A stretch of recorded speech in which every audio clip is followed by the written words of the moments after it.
Anthony Pettis versus Donald Cerrone 2. The rematch is now official for the headliner of the prelims of UFC 249 on May the 9th. However, how official is that? Because we have no idea if this fight's still going to be going ahead in 2 weeks' time. All it takes is one call from Disney and all of a sudden, the events are over and we're never going to see UFC ever again. However, the UFC seem to be doubling down recently with the fact that they are now scheduling 3 events within 1 week. They would not be doubling down, as a matter of fact, tripling down on this subject unless they knew for damn sure that this event was going to take place. However, let's talk about the matchup between Donald Cowboy Cerrone and Anthony Pettis. I feel as though Cerrone's name should come first. He is number 6 in the world and Pettis is currently unranked in the division. And I don't know how much a recent win over not a recent win, a very long time ago actually, Anthony Pettis defeated Donald Cerrone by first round TKO with a vicious body kick. It was one of the KOs of the year. I loved watching it back then.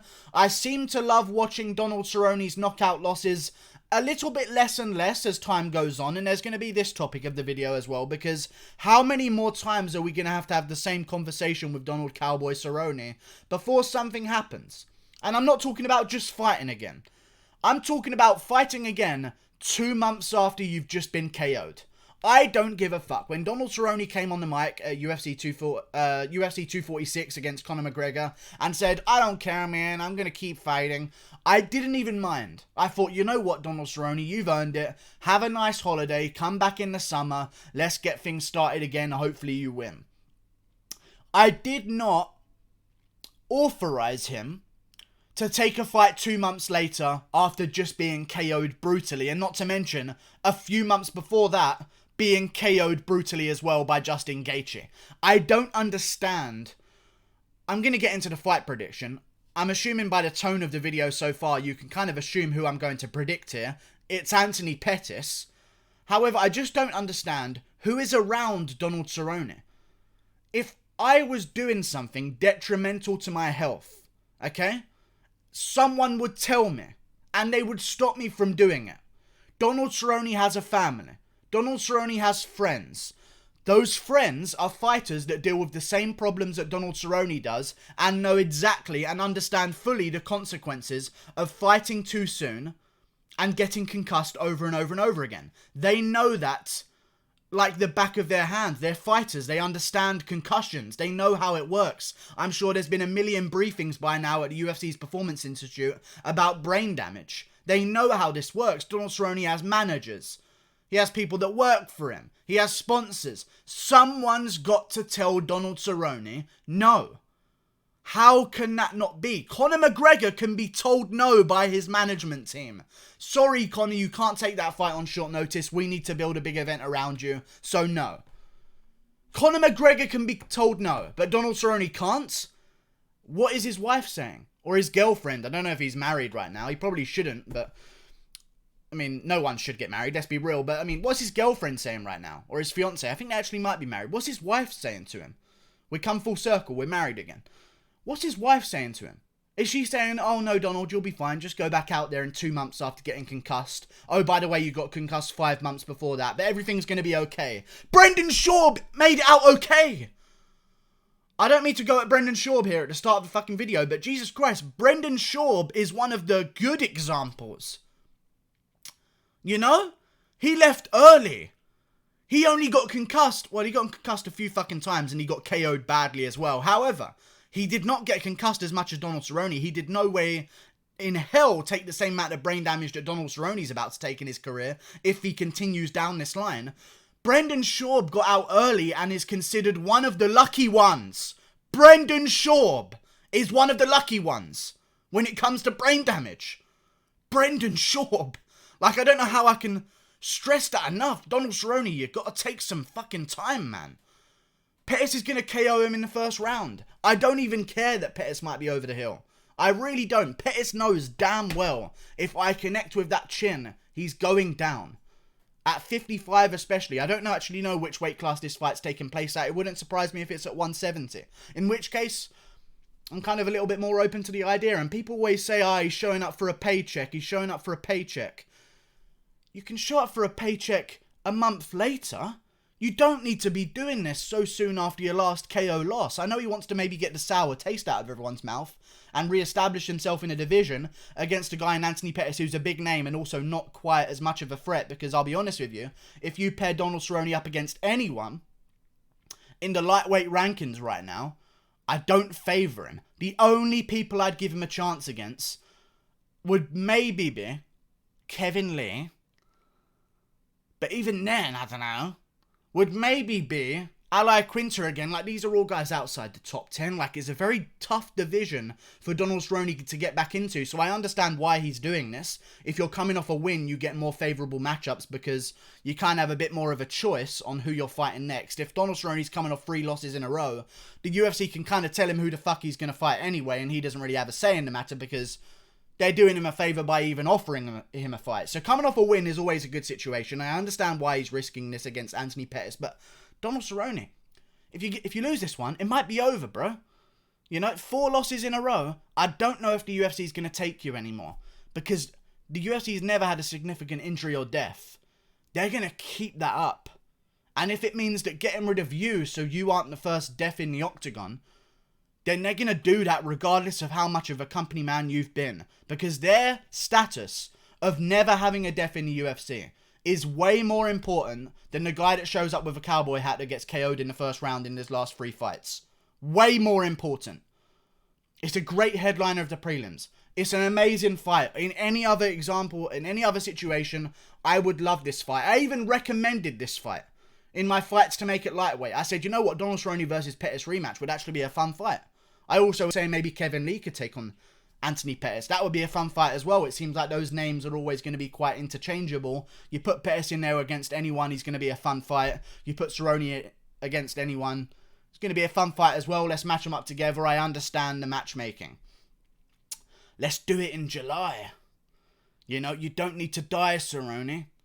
Pettis is going to seize this opportunity with both hands. I don't think Pettis beats 90% of the rankings at lightweight right now. I really don't. After his performance against Diego Ferreira at 55 pounds, I don't see any other way he's going to be able to get back inside the rankings other than fighting Donald Cerrone. Pettis is the only one with something to gain here. Okay? Pettis is going to go from unranked to probably top 10 again if he beats Donald Cerrone, because like it or not, Donald Cerrone's number 6.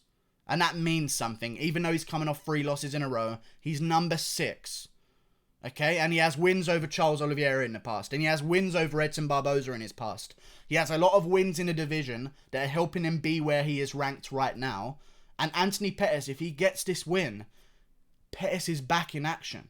If Pettis goes out there and KOs Cerrone in one of the biggest cards we've had in a while, because there's been no fucking cards, by the way, on the headliner of the prelims, that's the show that's going to get all the fucking viewers. The pay-per-view card, on the pay-per-view of those 5 fights, a lot of people were talking about, oh, why is Hardy versus De Castro on the pay-per-view? I'll tell you why, because they're not focused on people buying the pay-per-view for this event. They want people to watch the prelims, which is why they've stacked it so heavily. Pettis versus Cerrone, I believe, if I had to take a guess, is probably going to hit 2 million viewers. As a headliner of the prelims, there's been no UFC for so long. There's been no sports for so long. People are definitely going to tune in for this one.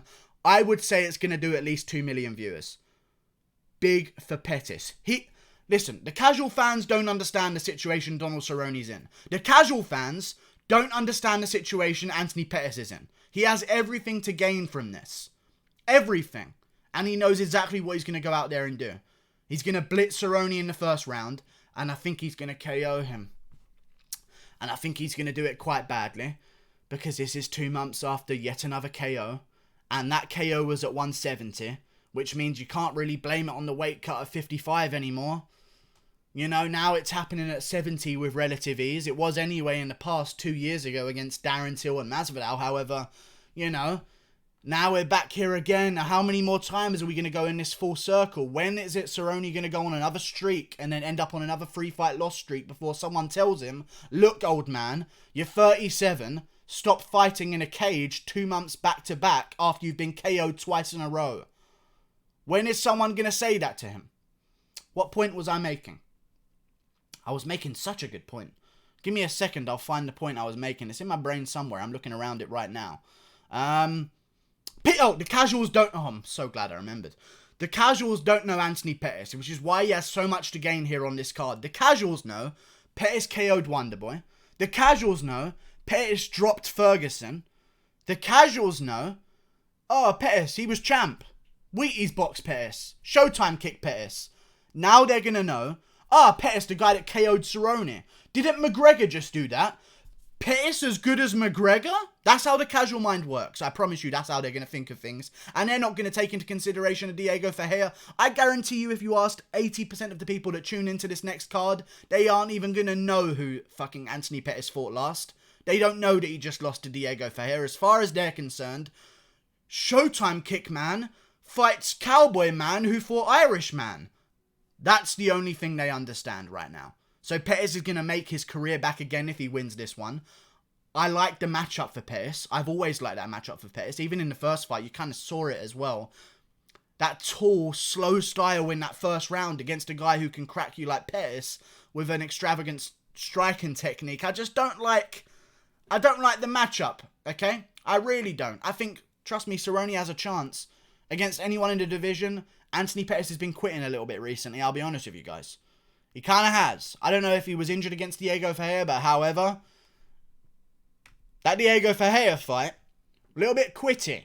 You know what I'm saying? I like Diego Ferreira's performance, don't get me wrong, but it looked to me as if Pettis went out there and said, you know what? I'm going to try and get this guy out of there, and if it's in any way difficult, I'm going to give up. And that's what Pettis did, because you know why Pettis did that? Because he's going to fight Dan Hardy next. And no matter what, he's going to get a payday. But now, the UFC's called him and said, hey, would you like your career back? Donald Cerrone wants to fight you after being KO'd 2 months ago. Pettis is going to say yes. I think he's going to walk across the cage and destroy Cerrone in round 1. And I don't know why no one's telling him this. There must be people telling him this, and he must just be ignoring them and saying, no, I'm going to fight, I'm a fighter. He's going to die. And this is a real moment from me, which is rare. He's going to die. And he's not going to have a nice life after fighting. Brendan Schaub, and I'll say this again like I said at the start of the video, Brendan Schaub was one of the lucky ones. Brendan Blockbuster Schaub was one of the lucky ones, guys. There's going to be problems down the line for the Cowboy. Okay? There really is. So let's just take a moment after this video's over and just think to ourselves, what's Cerrone going to do after this? Because if he does win, congratulations. You're getting re-signed, new contract. You owe us 3 more ass whoopings.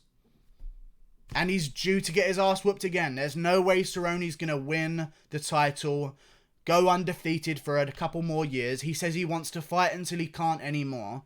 And I'm starting to take him a little bit more seriously when he says that statement. He's going to die.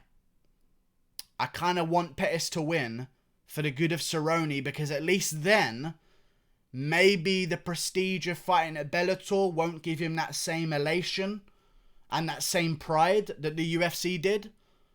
And maybe he'll just quit because he doesn't like it anymore because the crowds aren't as big.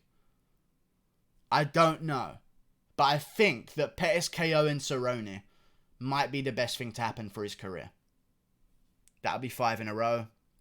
4 in a row, sorry. It's hard. Sometimes you lose count. I'm not shitting on Cerrone here, guys. That'll be 4 in a row. It's time to go. Like and subscribe. Thank you for watching. See you later. Click that button there. Goodbye.